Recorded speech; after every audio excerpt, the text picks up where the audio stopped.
Mike Pence casts tie-breaking vote for eighth time.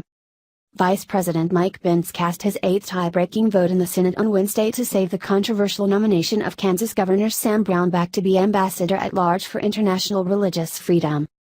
It was Pence's second time breaking a tie on Wednesday. Earlier, he had raced to Capitol Hill after a 49-49 tie to end a filibuster of Brownback's nomination.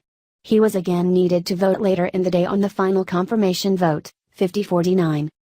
Republicans control 51 seats in the chamber, but two GOP senators were not present to vote, Senator John McCain, who's battling cancer in Arizona, and Senator Bob Corker of Tennessee, who's in Davos, Switzerland, for the World Economic Forum.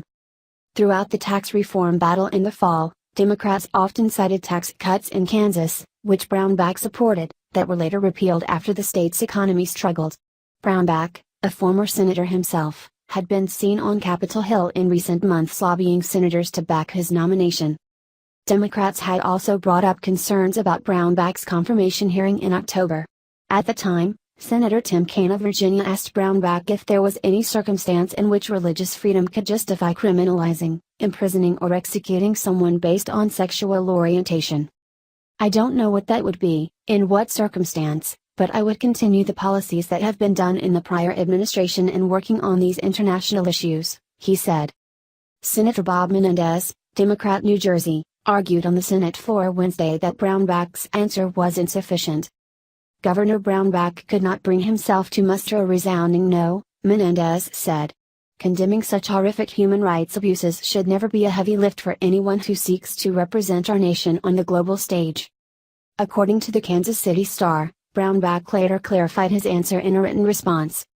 Violence or persecution in the name of religion against members of the LGBT community is wrong, as is persecution or violence based on gender, race, faith, age, heritage, national origin, or disability, Brownback wrote.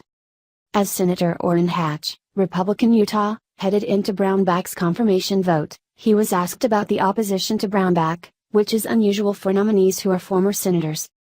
"Sometimes politics trumps friendships around here," Hatch said. And it shouldn't. As president of the Senate, the vice president has a unique relationship with the upper chamber and can cast a tie-breaking vote in the rare event the Senate is evenly split. Since the 1870s, each vice president has done this fewer than 10 times during his tenure. While Pence has been vice president, Republicans have maintained a thin margin over Democrats in the Senate, which increases the likelihood of a tie. For all of 2017, Republicans numbered 52, compared with Democrats at 48. That balance changed to 51-49 in January, after Democrat Doug Jones was sworn in following his victory in the December special election in Alabama. Tie-breaking votes are also more common now because the threshold for passage on procedural votes like the one Wednesday was lowered from 60 votes to 50 in 2013, essentially creating more opportunities for a tie. SourceEdition.cnn